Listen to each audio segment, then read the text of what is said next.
banyak cara yang dapat kita lakukan dalam mengisi waktu di bulan puasa ini.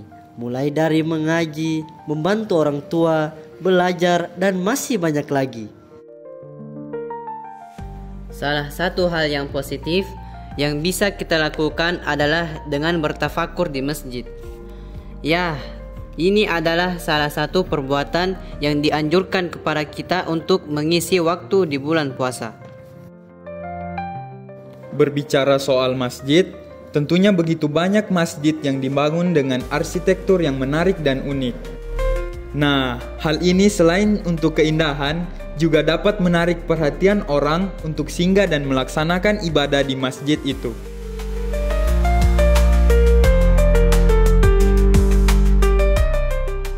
Kali ini, kami 4 sekawan dari madrasah akan mengajak teman-teman semua untuk jalan-jalan dan melihat bangunan-bangunan masjid yang megah serta indah yang ada di Kota Palu.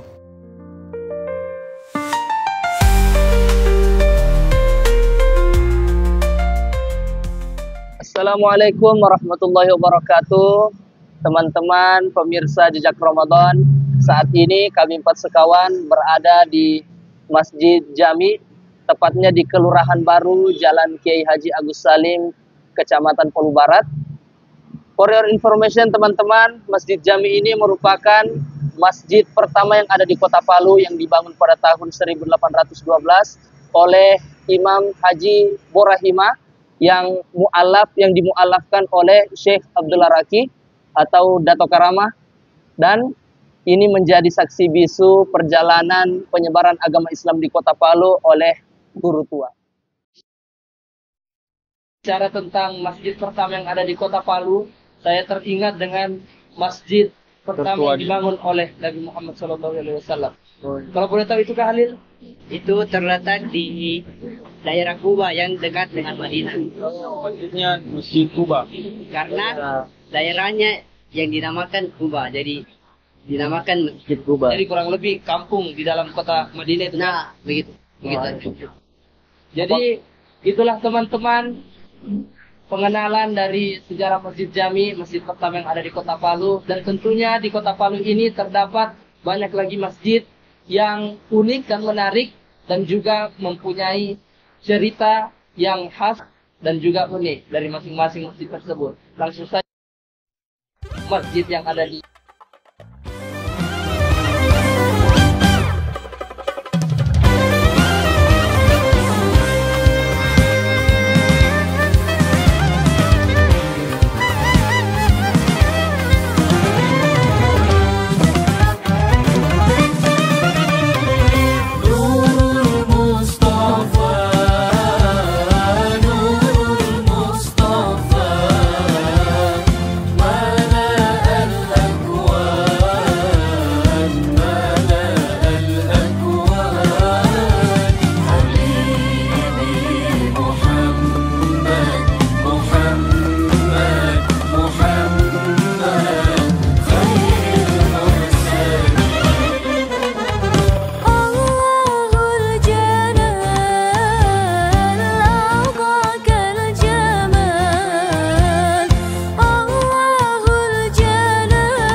Jadi kita dibuat takjub, dibuat kagum dengan sejarah Masjid Jami, yaitu masjid tertua di Kota Palu.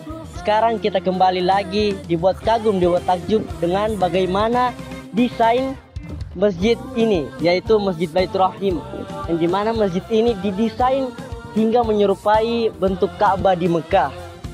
Bagi teman-teman yang ingin mengunjungi masjid ini, terletak di Jalan Serikaya, Lorong Makassar, Kecamatan Palu Barat. Jadi untuk teman-teman yang mungkin butuh destinasi religi, bisa ke Masjid Baitur Rahim ini. Sangat bagus pokoknya kalau mau iktikaf di sini. Selain dari Masjid Baitur Rahim ini, masih banyak lagi masjid yang unik yang ada di Kota Palu. Bagi teman-teman yang berkeinginan untuk destinasi religi, bisa ke Masjid Baitur Rahim ini. Jadi kita lanjut saja ke masjid selanjutnya. Tetap di program Jejak Ramadan.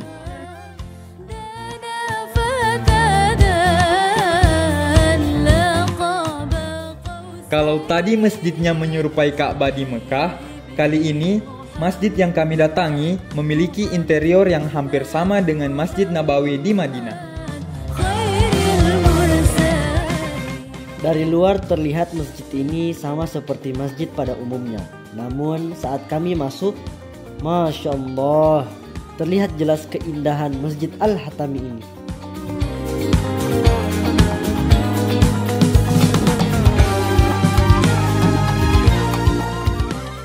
Desain dan interior masjid yang megah bernuansa gold, hitam, dan putih ditambah dengan hiasan-hiasan dinding yang luar biasa menambah keindahan masjid ini.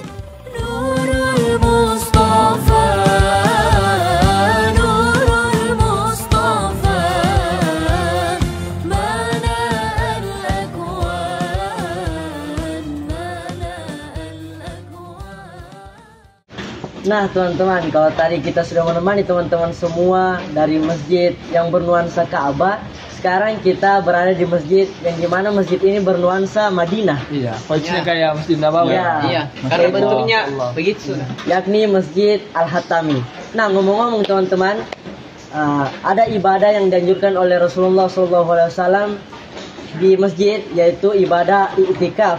Apa itu? Pada bulan suci Ramadan. Ya, yang dimana i'tikaf sendiri itu berarti kan berdiam diri di dalam masjid, yakni ibadah sunnah. Ibadah sunnah muakkadah. Ya, sunnah muakkadah. Sunnah muakkadah itu sunnah yang sangat dianjurkan untuk dilakukan. Dan yang juga dimana iktikaf tujuannya adalah untuk mengharap ridho kepada Allah Subhanahu wa taala. Untuk lebih mendekatkan diri lagi, supaya lebih tenang juga jiwa dalam. Dan juga di dalam beberapa dalil, yakni dalil hadis tepatnya, bahwa terdapat dalil yang mengatakan bahwa 10 hari terakhir pada bulan suci Ramadan kita ini sangat dianjurkan beriktikaf di bulan suci Ramadan. Tapi lebih baiknya lagi jika seluruh hari dalam bulan suci Ramadan kita beriktikaf, namun diperkuat di 10 hari terakhir. Dan beriktikaf juga teman-teman adalah ada hal yang harus kita lakukan dalam beriktikaf tersebut, dan tidak disebut itikaf kalau misalnya 5 hal ini tidak dilaksanakan. Yaitu yang pertama sholat, yang kedua mengaji, tadarus Al-Quran, zikir, ada juga membaca buku kitab agama Islam, dan juga yang terakhir itu bermuhasabah. Berarti kajian, muhasabah diri, itu disebut itikaf. Kalau kayak cuman main HP, scroll, ya itu bukan. Tapi kalau misalnya main HP lihat kajian, ya itu masih termasuk. Berarti intinya kegiatan yang tidak bermanfaat. Kalau misalnya kegiatannya intinya yang dicari itu bermanfaat, berbau agama. Kan ada juga yang biasa mengaji lewat HP kan. Ya. Tapi lebih dianjurkan pakai Al-Quran. Karena kalau pakai HP biasanya ada notif muncul. Ya. Nah, jadi itu fokusnya kita terganggu. Jadi, tapi dengar-dengar ada beberapa dalil itu yang memperkuat bahwa beriktikaf itu sangat dianjurkan. Terdapat dalam Al-Qur'an sama hadis kalau tidak salah. Ada itu, ada. Bagaimana coba langsung disampaikan. Nah, teman-teman, jadi ada juga di dalam hadis yang tadi juga bersangkut paut dengan yang Kak Syafiq bilang, yang 10 malam terakhir di bulan Ramadan diperkuat, sangat dianjurkan untuk beriktikaf. Yang diriwayat yang dikatakan itu, qala Nabi sallallahu alaihi wasallam, kana Nabi sallallahu alaihi wasallam ya'takifu fil masjid al-ashra al-awakhir min Ramadan. Bahwasanya Nabi Muhammad sallallahu alaihi wasallam beriktikaf selama di masjid pada 10 malam terakhir di bulan Ramadan. Nah, jadi begitu, tapi bukan cuma di ayat ini teman-teman. Di ayat lain ada juga. Ada juga yang lain. Di riwayat lain juga mengatakan man i'tikafa fi masjidi hadza fa innahu yaktubu lahu fi kulli muslim yusalli fi masajidil muslimin. Barang siapa yang beriktikaf di masjidku ini, maka akan ditulis baginya pahala sama seperti orang yang sedang sholat di masjid-masjid muslimin. Jadi begitu besar pahalanya ketika kita beriktikaf di dalam masjid. Lagi 10 hari terakhir. Lebih tepatnya di bulan suci Ramadan ini. Apalagi 10 hari terakhir berarti lebih berlipat ganda lagi. Nah, betul. Tapi sebaiknya setiap hari lah. Ya, biar bukan di bulan suci Nah, Ramadan. apalagi di bulan suci Ramadan ini pahalanya dilipat gandakan sama Allah.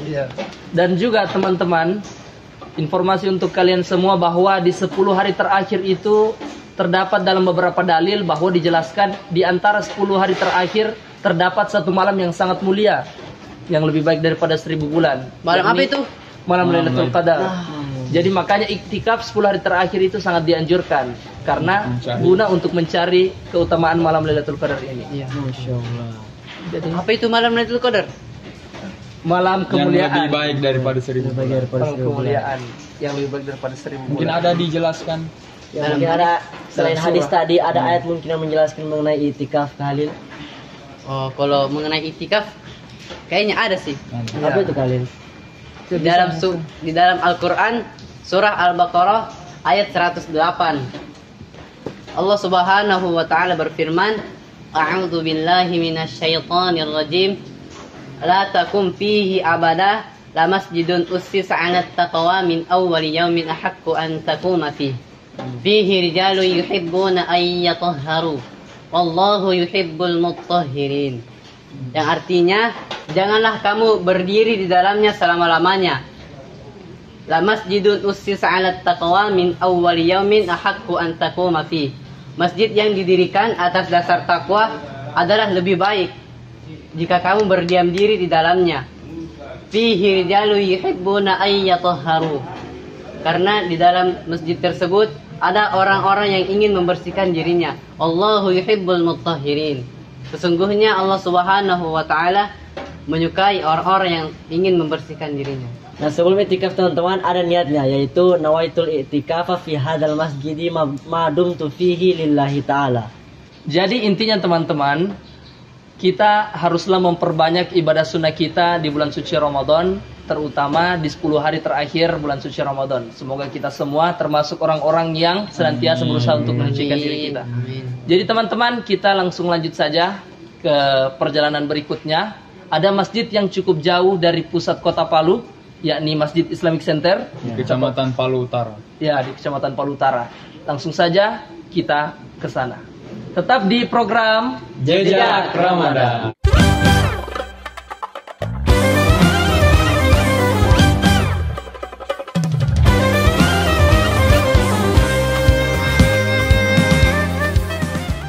Masjid yang diberi nama Masjid Islamic Center Nurul Yakin di Mamboro, Kota Palu, memiliki desain yang unik dan keren.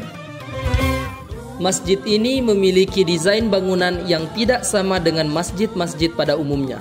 Bagaimana tidak, dinding masjid yang seakan melayang membuat kita yang sholat di masjid ini dapat melihat pemandangan Teluk Palu yang sangat indah.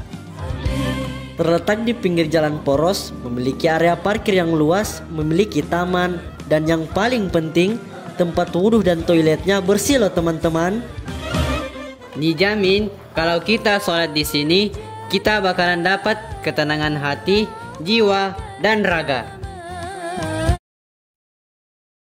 Jejak Ramadan Mandua TV Palu. Jadi kami 4 sekawan beserta kakak narasumber sudah berada di Masjid Islamic Center Mamboro, dan juga langsung kita persilahkan kepada narasumber untuk memperkenalkan diri kepada teman-teman sekalian. Bismillah, assalamualaikum warahmatullahi wabarakatuh. Waalaikumsalam warahmatullahi wabarakatuh. Alhamdulillah alamin, wassalatu wassalamu ala sayyidina Muhammadin wa ala alihi washabihi ajma'in, amma ba'd. Perkenalkan, nama saya Adi Setiawan. Saya rasa kalian juga sudah tahu. Kemudian saya juga akhir-akhir ini kesibukannya hanya seputar mengajar anak-anak di masjid, itu PA, dan ya kesibukan perkuliahan lah, menyusun skripsi. Kuliah di mana? Di UIN. Semoga dipermudah Kak. Amin ya Allah. Jadi teman-teman, kita doakan semoga Kak Abdi dipermudahkan dan lulus secepatnya. Amin. Menurut Kak Abdi, tanggapan tentang masjid-masjid unik yang ada di Kota Palu. Kan kami tadi Kak Abdi habis dari Masjid Ka'bang, Iya. Masjid Jami, Masjid Al-Hatami. Menurut Kak Abdi bagaimana? Tanggapan seperti apa maksudnya? Misal tentang kegiatan di bulan suci Ramadan pada masjid-masjid unik tersebut. Ya, yang saya lihat sejauh ini di media sosial, alhamdulillah ya, di Kota Palu ini masjid-masjid itu sangat diberdayakan. Apalagi di bulan suci Ramadan. Banyak pembangunan tuh. Ya, banyak pembangunan, banyak kegiatan yang dilaksanakan, baik mengajar maupun kegiatan-kegiatan untuk merayakan Hari Islam dan lain sebagainya. Lomba-lomba Islam. Iya, lomba-lomba Islam banyak sekali. Itu patut disyukuri. Iya. Patut disyukuri. Juga Kapdi, bagaimana tanggapan Kapdi mengenai memakmurkan masjid? Selain itikaf, apa saja kegiatan yang bisa kita lakukan itu? Ya. Ada banyak hal, banyak kegiatan yang bisa kita lakukan dalam memakmurkan masjid ya. Apalagi dalam Islam sendiri, masjid itu bukan hanya sebagai tempat untuk melakukan mendirikan ibadah, hanya sekedar spiritual saja, tidak. Tetapi selain itikaf, ada juga kita bisa melakukan kajian keislaman, bahkan mungkin diadakan seperti tempat sebagai pendidikan, itu bisa dilaksanakan. Karena kita lihat dalam Islam sendiri sejarah masjid itu dijadikan sebagai tempat pendidikan, bahkan universitas tertua kan itu bekas masjid. Awalnya masjid, bukan Al-Azhar. Oh, di Mesir. Al-Qawariyyu di Maroko, Fez. Berdiri tahun 859 Masehi. Oh, berarti masjid. Ya, itu masjid, Bekas masjid. ya, dan didirikan oleh seorang perempuan. Masya Allah. Itu sebagai tempat pusat peradaban Islam. Pendidikan. Iya, dari pendidikan agama sampai sains, astronomi pun Sains dan teknologi. Iya, jadi banyak kegiatan yang bisa dilakukan di masjid. Bukan hanya sekedar mendirikan ibadah, sholat dan lain sebagainya. Tidak terbatas itu pada masjid. Masjid adalah tempat peradaban umat Islam. Kapdi. Ya. Belajar mengaji di masjid. Ya, betul. Itu bisa juga. Ya, itu memang baiknya di masjid bagus. Ya. Dan Kapdi kan ini masjid di Indonesia khususnya, Ya. kebanyakan pasti itu orang tua membawa anaknya ke masjid. Ya. Namun beberapa imam atau pegawai SARA menganggap bahwa anak-anak tersebut mengganggu, dan juga terkadang warga yang sholat menganggap bahwa anak mengganggu. Tanggapan dari Kapdi sendiri bagaimana itu, Kak? Pertama, itu sangat baik ya, dari orang tua itu sangat baik membawa anak itu ke masjid karena memperkenalkan kan, itu sangat baik.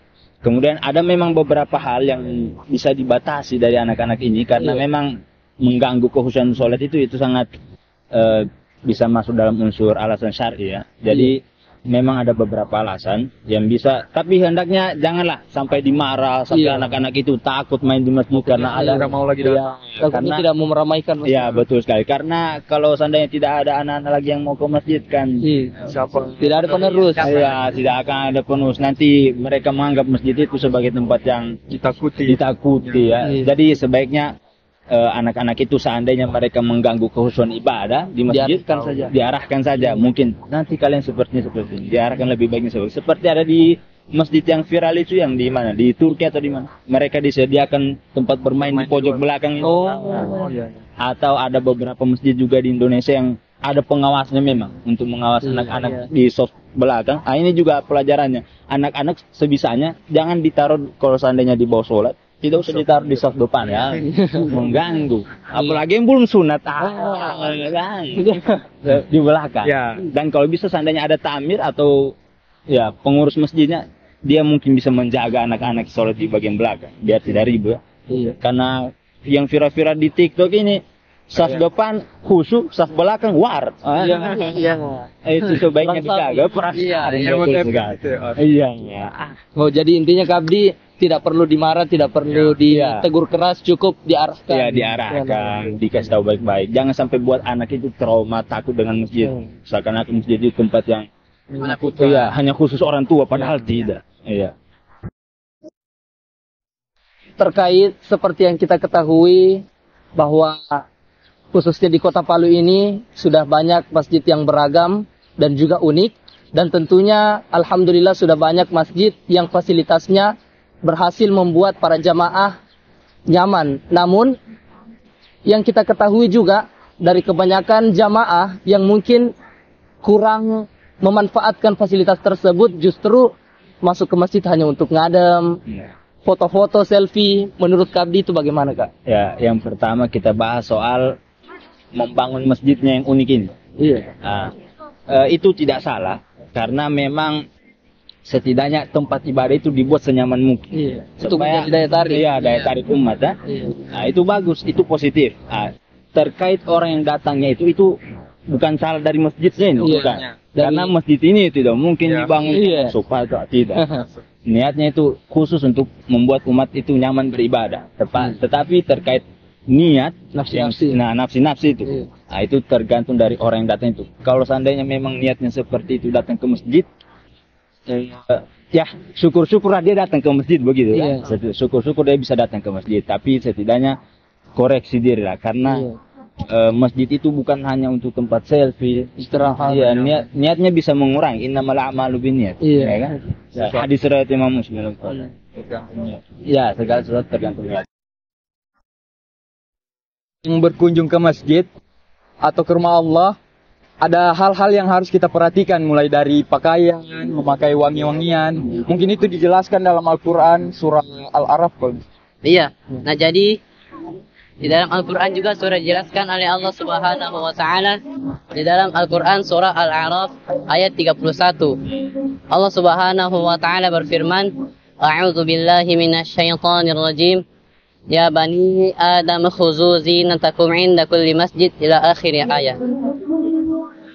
Wahai anak-anak Adam, pakailah pakaianmu yang indah di setiap masjid. Dan makanlah serta minumlah dan janganlah kamu berlebihan. Sesungguhnya Allah Subhanahu wa taala tidak menyukai orang yang berlebih-lebihan. Nah, begitu teman-teman, kita dianjurkan ketika mau mengunjungi masjid, memakai pakaian terbaik lah yang kita punya. Pakai wangi-wangian. Supaya nyaman beribadah. Setelah beberapa sharing session yang kami sampaikan terkait tentang keunikan masjid dan juga kegiatan yang kiranya bermanfaat untuk masjid. Dan untuk Kak Abdi sendiri bagaimana harapannya di bulan suci Ramadan, pemuda-pemuda untuk memakmurkan masjid khususnya, harapan Kak Abdi apa? Ya, harapan saya terkait memakmurkan masjid ya. Kalau bisa seandainya masjid itu dimakmurkan bukan hanya pada saat momen-momen tertentu saja. Usahakan aktivitasnya itu lebih digenjot lagi, dirutinkan, entah membuat kajian atau apa segala macam. Itu sangat baik. Jangan hanya di waktu-waktu tertentu seperti ada nanti takjil apa. Iya. Kalau bisa sesering mungkin Di dalam Ramadan maupun luar Ramadan. Iya. Semoga itu bisa berlanjut. Dari kebiasaan bulan Ramadan memakmurkan, di luar Ramadan bisa seterusnya seperti itu. Jadi terima kasih banyak Kak Abdi Ya. sudah memberikan kami kesempatan untuk berkunjung. Dan juga terima kasih kami ucapkan kepada teman-teman pemirsa Jejak Ramadan. Mohon maaf bila kami host 4 sekawan terdapat kesalahan kata, ketidaksengajaan mungkin. Tetap di program Jejak Ramadan. Sampai jumpa.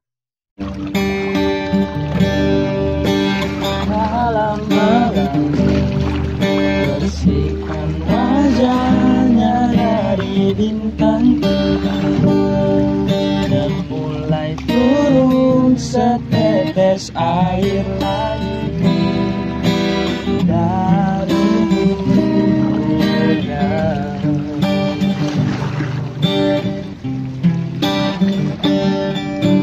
Tanpa sadar nikmatnya alam karena kuasa yang takkan habis sampai di akhir waktu perjalanan ini.